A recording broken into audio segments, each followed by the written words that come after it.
بسم اللہ الرحمن الرحیم۔ ناظرین، آج کا چوتھا ویلاگ صفحہ نمبر 217، کفار اور مشرقین کے ساتھ برتو، مدنی مصطفیٰ محمد رسول اللہ کا حسن سلوک کیسے کافروں کے ساتھ، یہ ہیڈنگ ہمارا چل رہا ہے۔ اردو زبان میں سرور عالم صلی اللہ علیہ وسلم کی سیرت پر جامع ترین کتاب سیرت النبی صلی اللہ علیہ وآلہ وسلم، علامہ شبلی نعمانی رحمۃ اللہ علیہ، علامہ سید سلیمان ندوی رحمۃ اللہ علیہ، جلد نمبر 2۔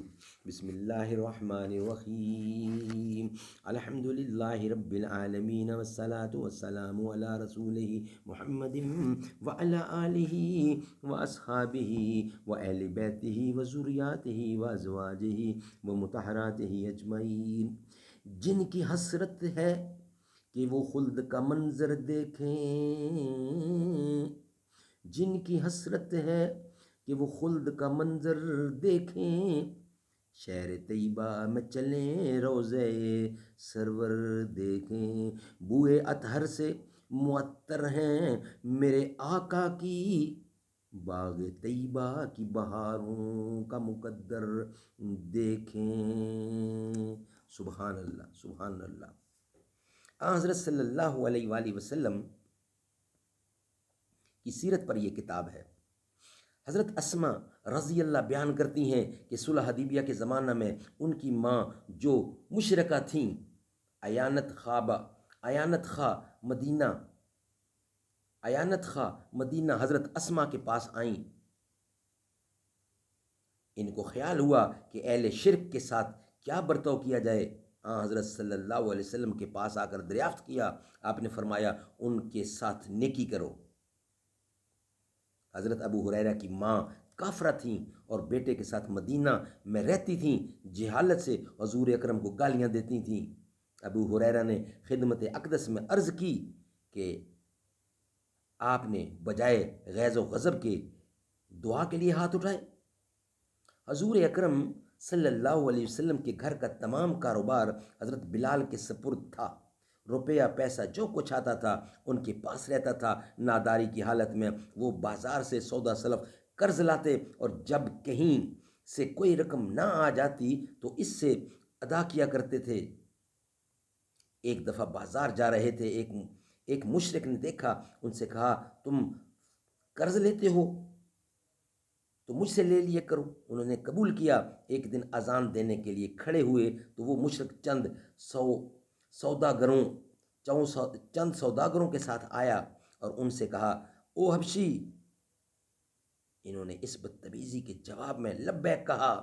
بولا کچھ خبر ہے؟ وعدہ کہ صرف 4 دن رہ گئے، تم نے اس عدت میں قرضہ ادا نہ کیا تو تم سے بکریاں چروا کے چھوڑ دوں گا۔ یہ عشاء پڑھ کر حضور اکرم کی خدمت میں آئے، یعنی عشاء کی نماز پڑھ کر حضور اکرم کی خدمت میں آئے اور سارا حال بیان کر کے کہا خزانہ میں کچھ نہیں، کل وہ مشرک آ کر مجھ کو نصیحت کرے گا، اس لیے مجھ کو اجازت ہو کہ میں کہیں نکل جاؤں، پھر جب قرضہ ادا کرنے کا سامان ہو جائے گا تو واپس آ جاؤں گا۔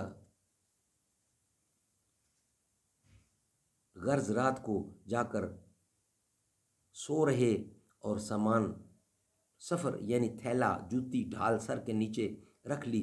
صبح اٹھ کر سفر کا سامان کر رہے تھے کہ ایک شخص دوڑتا ہوا آیا اور کہا حضور اکرم نے یاد فرمایا ہے۔ یہ گئے تو دیکھا کہ 4 اونٹ غلہ سے لدے ہوئے دروازے پہ کھڑے ہیں۔ حضور اکرم نے فرمایا مبارک ہو، یہ اونٹ رئیس فدق نے بھیجے ہیں۔ انہوں نے بازار میں جا کر سب چیزیں فروخت کیں اور مشرک کا قرض ادا کر کے مسجد نبوی میں آئے۔ حضور اکرم سے عرض کی کہ سارا قرض ادا ہو گیا۔ سبحان اللہ، یہ ہے شان محمد مصطفیٰ، یہ ہے شان محمد مصطفیٰ۔ ناظرین، 4 ویلا کمپلیٹ ہوئے، انشاءاللہ 5ویں ویلا کے ساتھ آپ سے ملاقات ہوگی۔